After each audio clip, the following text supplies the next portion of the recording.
Hey everyone, it's your girl, the T-List Queen. Welcome back to the T-List Podcast, where we get honest, get vulnerable, and we get real about love, life, and everything in between. Today we're talking about something that a lot of women might not even realize they're doing, disrespecting their men. Now, it may not be intentional, but it could be through habits, tones, or patterns that slowly chip away at the relationship.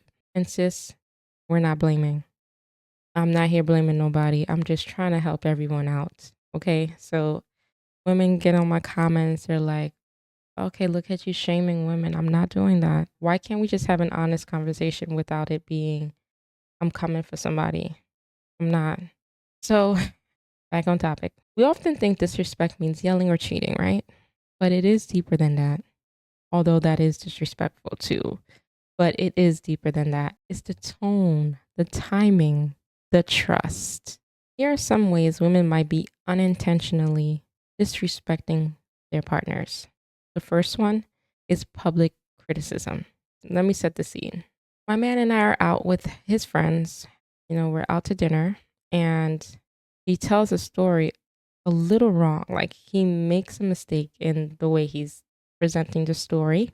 And instead of me letting it slide, right, I correct him in front of everybody. Like, that's not how it happened. And you're probably like, what is that? Why is that a big deal, right? Let me tell you why it hurts. It makes him feel small or embarrassed in front of others. That's ego damage. And men protect their egos like their lives depend on it, okay? The next one is dismissing his emotions. And this one I've been seeing this a lot in my comments, right? How women say they want emotionally available men, but we use it against them.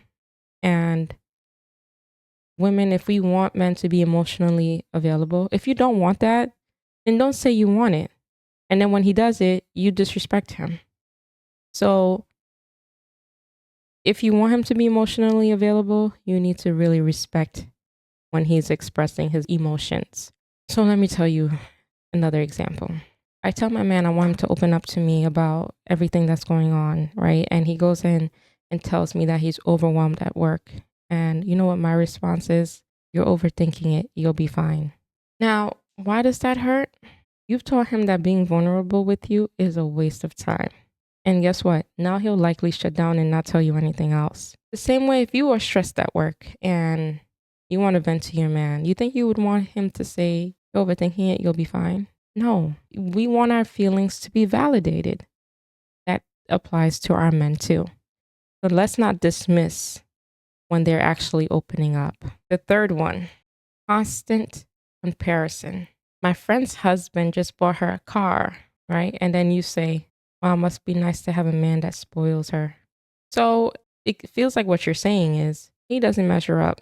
And trust me, nobody wants to feel like they're competing in their own relationship. One guy once told me that women don't realize they're doing it, but let's just say you see a tall guy, right? And he's taller than your partner and you point out and say, wow, he's really tall. He's taller than you. What do you think his thought process is when you say that? Although it might be unintentional that you're saying, oh my God, he's such a tall guy, it's almost to them feeling like, wow, okay, so I'm not that tall. Maybe she's attracted to him more than she's attracted to me.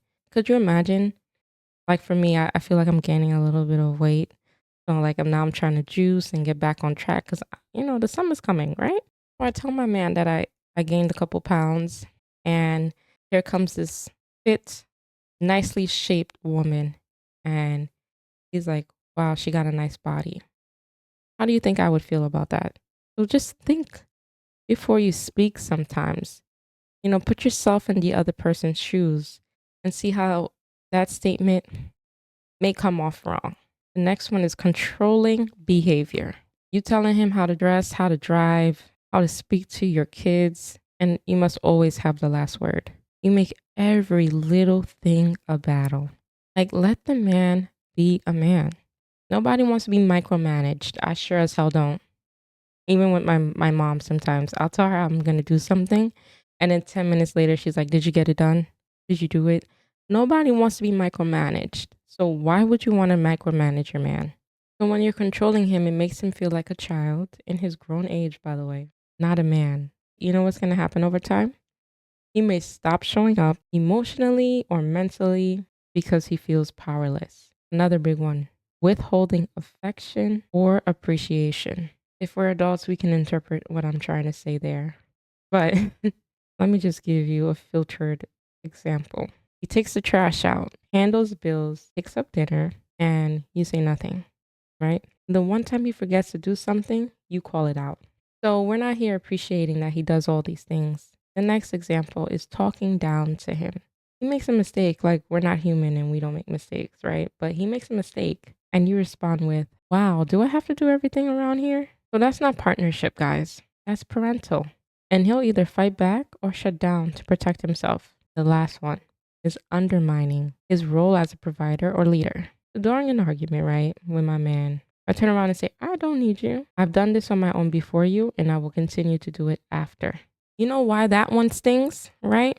You've just told him he's expendable. Whether he's the main provider or not, no man wants to feel replaceable in the place where he should feel essential. Now, ladies, we've all done something on that list before. But here's the thing, it's not about shame.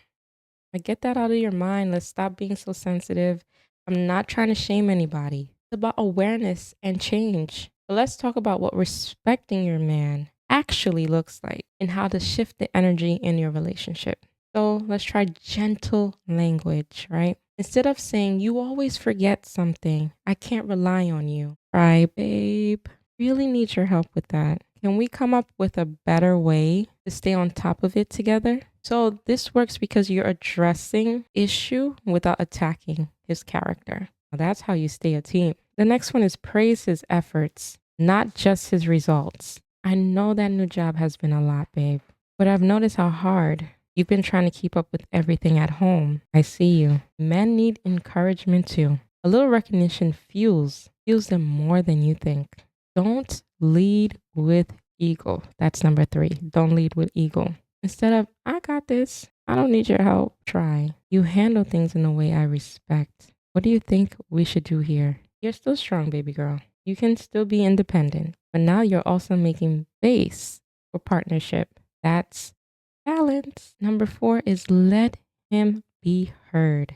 Babe, I've noticed you've been quiet lately. What's been on your mind? Now, when he starts talking, cállate la boca. Don't interrupt. Don't fix it. Just use your listening ears, okay? This is creating emotional safety. And that is one of the most powerful signs of love. When a man feels emotionally safe, he softens, he leads, he gives more. Number 5, and this should be a big one, handle conflict privately. Arguing at the function or clapping back in front of his boys, that's a no-no. You should never even argue in front of your kids. I stand on that. Like, if I have a disagreement with my man, I'd like to do it behind closed doors. I want my kids to say, I never seen my mom and dad argue before. So that is a goal. Never argue in public. So if you feel like there's a disagreement, just try saying, can we talk about this later? Just us? This works because you protect his dignity. That's how trust deepens. Number 6, create a safe space for vulnerability. Create a safe space for vulnerability. Okay? So when he says he's stressed, don't downplay it. Don't flip it in your own stress. Say, thank you for telling me. I know that wasn't easy. Men are rarely given permission to just be. When you offer that, you become his peace. The last one, number 7, is show appreciation without conditions. It's that time of the month, right? And he decides, he offers to go get you some stuff from the store. You give him a list and he goes to go get stuff and he forgets something from the list.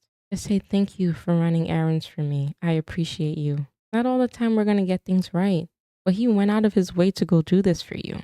A grateful tone shifts the energy of the entire relationship. He starts doing more because he wants to do more, not because he has to. See the difference? Respect is how you say, I see you, I value you, you matter here. And that's not just about men, right? That's how we all want to feel in love. My old boss would always tell me, you have to respect yourself in order for others to respect you. So I stand by that as well. Respect is earned. If you out here disrespecting your man, how do you expect him to respect you? So if you're ready to shift in your relationship or prepare for your next one, because again, 2025 is the year to be intentional. You need to start here. It's not always about doing more. It's about doing it differently, okay? So, baby girl, it's not about dimming your light or shrinking yourself. It's about loving in a way that sees him, hears him, respects him. When you make room for his masculinity to breathe, your femininity flourishes too. That is balance. That's love. And that's what we all deserve. So if this episode made you reflect even a little bit, send it to a friend, drop a comment, or share your thoughts. And fellas, you know I don't forget you. I never do. What do you need to feel respected in a relationship? Let me know. Drop it in the comments.